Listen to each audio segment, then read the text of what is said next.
Hey guys, just last night, or very early this morning in fact, Hubsan released a teaser trailer for a brand new drone called the ZINO Mini Pro.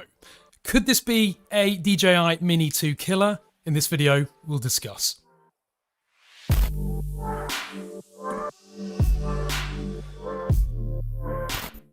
Hey guys, welcome to DroningON Live, and as mentioned, Hubsan treated us to a little teaser early this morning or late last night, whichever time zone you might be in. And we've been expecting this one for a while. We didn't quite know what it was.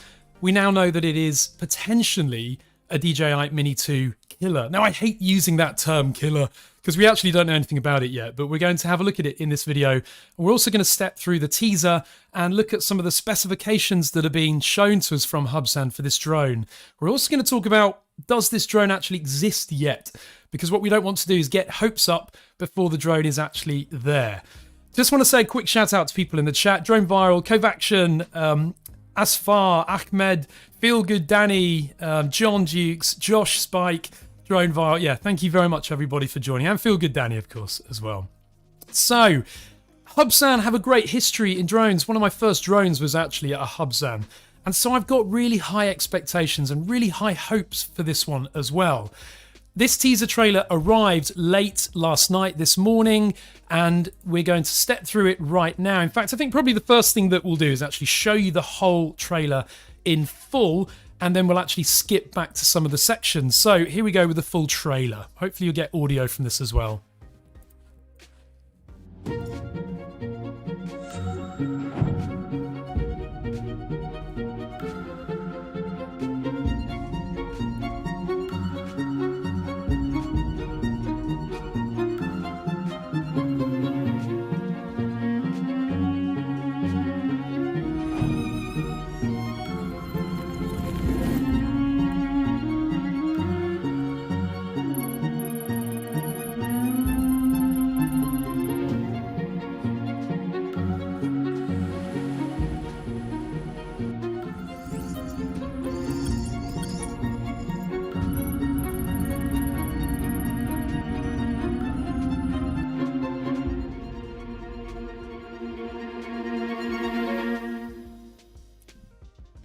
So there we go.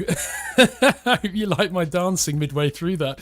The music was quite jolly, wasn't it? It wasn't particularly teaser music. It was quite, vibrant and lively, I would say. So that's the teaser trailer that we have. What we'll now do is quickly step through it and have a look at some of the steps, some of the specs that we were just shown there. Now, one thing you might have noticed, or certainly the first thing I actually thought of, is where is the drone? This teaser doesn't actually show it. All we see there is a 3D rendering of it. That to me suggests that this is very, very, very, very early. Probably too early, Hubsan. I prefer to see this kind of trailer when you can be comfortable in the fact that probably at that point, everything's already been actually manufactured, developed, designed, tested. Otherwise, you end up in a scenario like Extreme Flyers with Microdrone 4, which has just been a fantasy for the last 2 years, which is failing to deliver to anybody. And I'm a bit worried that this might be a little bit like that, where this is a concept boasting incredible specifications, which almost seem a bit too good to be true. But anyway, let's step through them. Keep that in mind that this drone doesn't actually exist yet, as far as we know. So it's called the ZINO Mini Pro. Now, first of all, the camera sensor size. It's a CMOS image sensor, which obviously is good. It means you get good capability of exposure between the air, between brightness and darkness. The 1/1.3 inch camera sensor. Now, I'm not a camera guy, but that I believe is slightly larger than the Mini 2 sensor, if not quite a bit larger. Correct me if I'm wrong in the chat. The Mini 2 has a 1/4 inch sensor. A 1/1.3 inch is bigger, I believe. So if that's true, then great. However, do you remember there are different degrees of camera sensor? Some drones out there are boasting a much bigger camera sensor than others, with a much higher megabit rate, but actually the quality of the image is terrible. So it all depends on the quality. It's not the size of it, it's the quality. 48 megapixels. Now that again is quite a claim. That would match the Mavic Air 2, but again, it's whether they're 48 valuable megapixels or not. In other words, you know, it's fine having millions of pixels in your image, but if the quality of the actual overall image is not very good, then it doesn't matter how many millions of pixels your camera sensor is capable of, the output is still going to be pretty poor. Then we've got 2.4 mixed large pixel. Again, I'm not a camera guy. Super large aperture. 1.85 is a very, very low aperture. That sounds, I mean, obviously it's fixed, it's not variable aperture.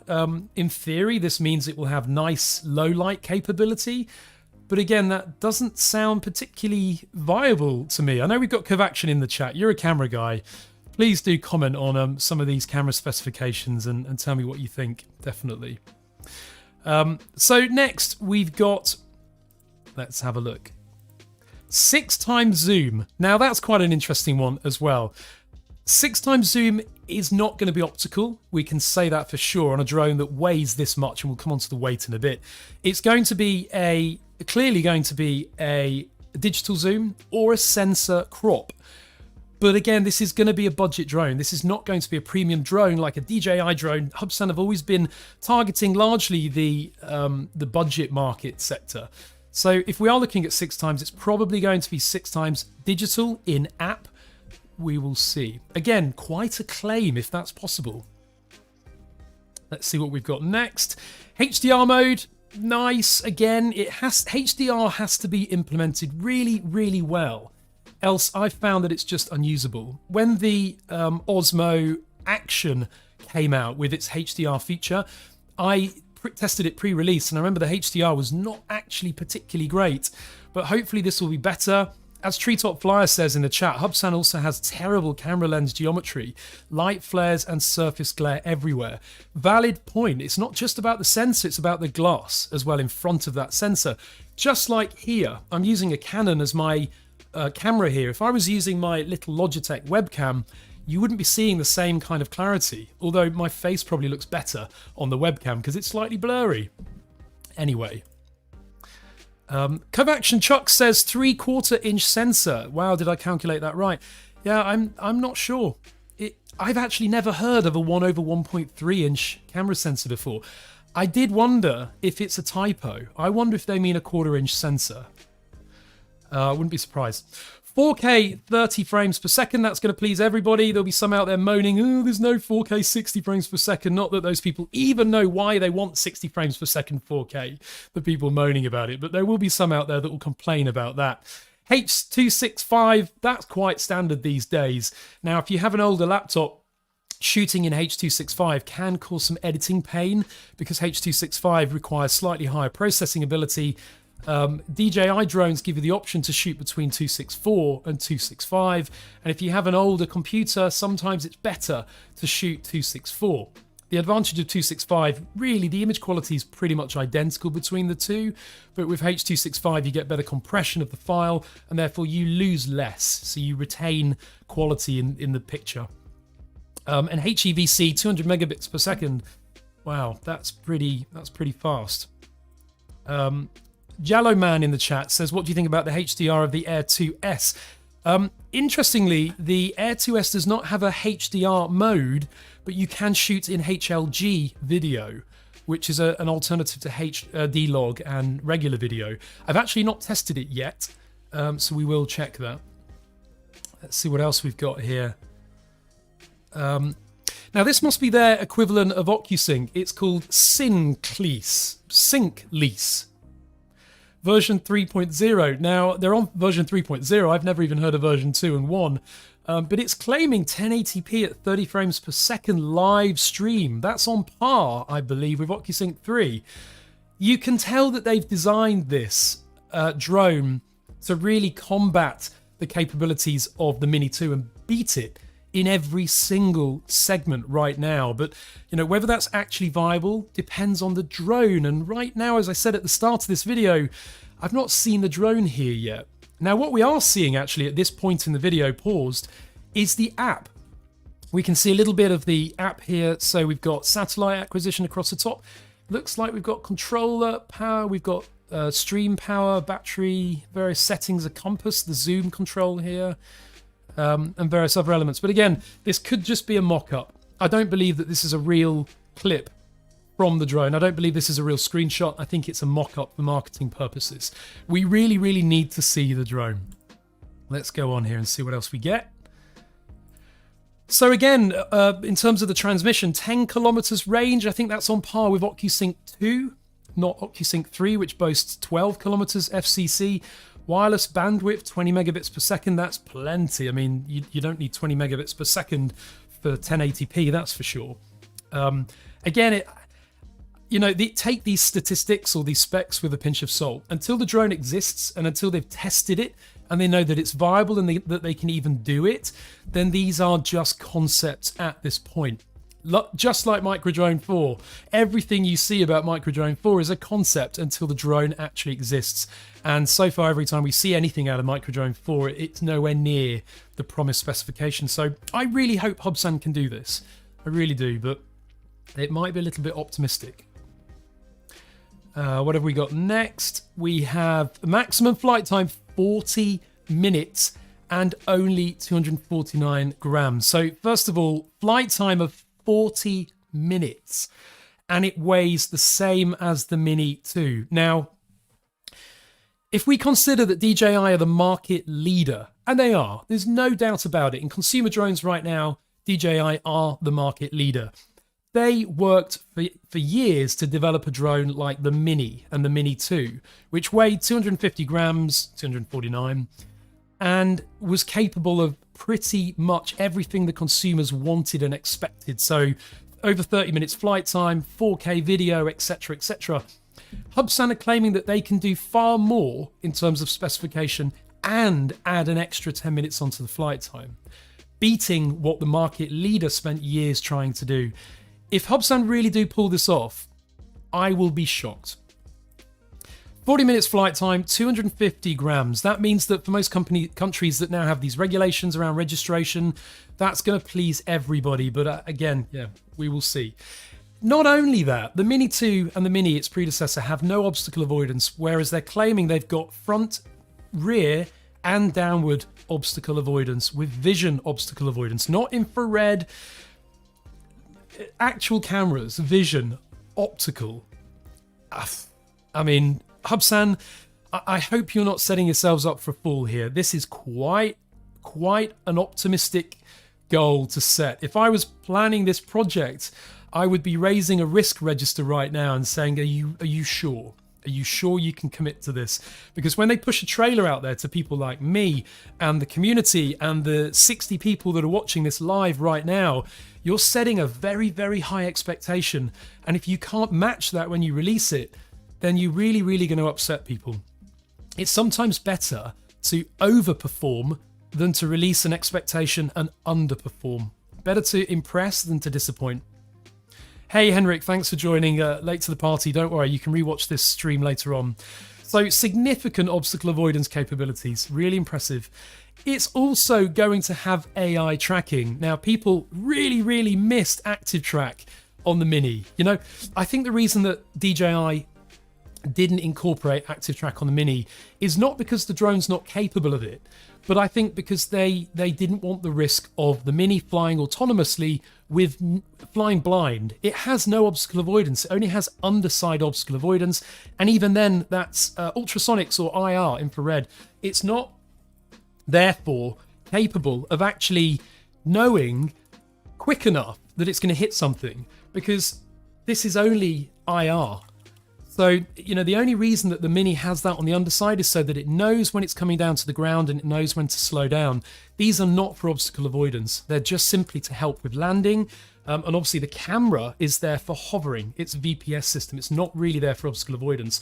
So DJI didn't want the risk of people flying this autonomously with Active Track and it effectively flying blind and crashing into things. This new drone from Hubsan apparently has Active Track. They call it ATVT tracking. If they can pull this off, then wow. Yeah. What else has it got? I mean, does this thing make your dinner as well? Challenge the limit and forge ahead. I mean, could there be a more appropriate slogan on this drone? I mean, they should have had the word dreams and fantasy there, because this is the perfect drone. If they can pull this off, it will be fantastic. Jay Bird Drone just said in the chat, the ZINO 2 was a huge disappointment. Yeah, and that was the second generation of their flagship consumer drone, and it did disappoint. Drone in Nature said, I don't believe Hubsan on this. They're just trying to create some hype. Gary says it all sounds like marketing BS wish list. Yeah. Josh Spike says Hubsan promises a lot, perhaps too much. We will see. How do they conclude this teaser? With the logo, of course. So that is the ZINO Mini 2. Can they really, really do this? Can they really pull this off? Now, a few things missing from here are the price. Bearing in mind that the Mini 2 retails at about, what is it, $400 or so? It's got to be the same price or cheaper. If you're looking to buy a drone, if you don't know anything about drones, then you'll compare DJI and Hubsan, and you'll probably buy the cheapest. If you know about drones and they're the same price, you'll probably still buy the DJI, because we know that it can do what it promises that it can do, generally, apart from land in the sea occasionally. Even though these specifications are fantastic, there's going to be a lot of hesitation, I think, from people until they see people reviewing it. I really, really hope that Hubsan will think about, if they manufacture this, sending it out to people. I would love to get my hands on this. I will buy it, Hubsan. If you let me have one pre-release, I'll pay for it with my own hard-earned money to get it first, get it early, so I can review it for all these people watching right now. Because you're setting hell of a expectation here. And I really think this needs to be tested before you potentially disappoint. Alias in the chat says, does it have geofencing? Don't know. To have geofencing, you have to maintain a database. Hubsan aren't in the market of maintaining flight and aviation databases like that, like DJI are. So I highly, highly doubt that. We will see. We will see. So price is missing. The other thing that's missing is the release date. There's no detail in here about a release date at the moment. Nope, absolutely nothing there. We have the specification list, which is interesting, of course, but no release date. It could be this year. It could be next year. As I mentioned, there's not actually any picture of a drone here. So as far as I can extract from this, they've not built it yet. You know, I was hoping to see some real footage of a drone here. I was hoping to see a real marketing promo of people launching it from their hand and flying it around themselves, and some actual onboard footage. But this is just a simulation here at the moment. These DVAD-Z, does it have 2.4 gig band? Well, it will definitely have 2.4 gig in some respects, whether it's the video transmission or the control transmission. Whether it has 5 or 5.8 gig as well, we don't know yet. We don't know anything about that. Anyway, we will see. Comment below on what you think about this. We've had some great comments in the chat. Thank you, everybody, for your comments. And comment in the chat as well. Would you buy this? In fact, everybody watching right now, comment live in the chat right now. Would you buy it? Just write yes or no. Very, very interesting to see the feedback there. And what we'll do later on as well is we'll have a live poll. And if we see any more of this from Hubsan, I hope that they'll release some more videos to show us what might be coming out, you know, to show us actually what can this drone do? Does it actually exist? Can we see it flying? Can we see any evidence of it? I hope that we'll see some video of it. Bit of a mixed response in the chat so far. We've got no, unsure, no, yes. We've got quite a lot of people watching, but maybe not so many in the chat. So anyway, thank you very much for watching, guys. Keep an eye on this channel. Hit subscribe if you're new to the channel. By the way, and join the DroningON Club as well by hitting the join button on the main channel if you're interested. Also, just a bit of a sneak preview. We will be having a giveaway probably this weekend of liftoff licenses. So if you guys like flying the FPV and you want to get better, then I've got some liftoff licenses, plus one of their some licenses to give away of their brand new DLC as well, downloadable extra pack. If you're interested in winning those, hit subscribe. Details of that giveaway will be coming. We just finished a giveaway where I'm giving away 2 brand new Air 2S or Mavic Air 2 batteries direct from DJI, and I'll be announcing the winners of that later today, towards the end of the day, on the community tab of the DroningON channel. Keep an eye on that. Anyway, thank you very much for watching, guys. If this new drone arrives, and it does everything it says on the tin, it's going to be incredible. Come on, Hubsan, you can do it. We need some competition for DJI, and I want to get my hands on this. Thanks very much for watching, guys. Share this video. Have a good weekend.